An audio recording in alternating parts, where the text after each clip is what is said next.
ya haƙuri. Ni ma abun nan ya dame ni. Talaucin nan ya dame ni wallahi Allah.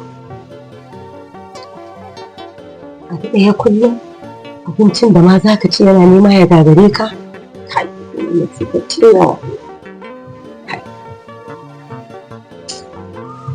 Wai ko don Allah ma kuwa, yanzu kina da raguwar ɗumame kuwa? Da ba don darajar aure ba, da wani ne ya gaya min wannan magana da sai na wanka mishi mari.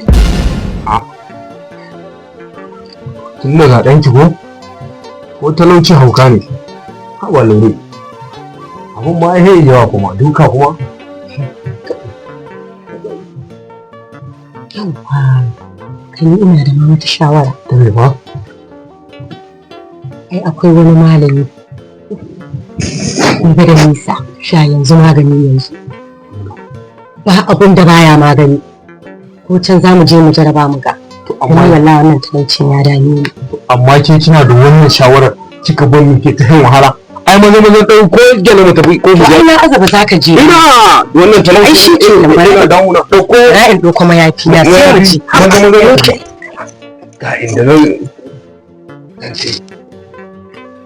Talauci? Ha wallahi ai kace kakata ta yanke sa ɗani har na ji wani ai kuɗi wallahi. Wallahi in sauri ki zo mu tafi mana. A'a. Ai mu je ba jira. Ba a gaba zo mu tafi. Ai ni to tun farko ina ce ba za ka abin nan bane dai. Ai shi sha yanzu ne magani yanzu ina gaya ma.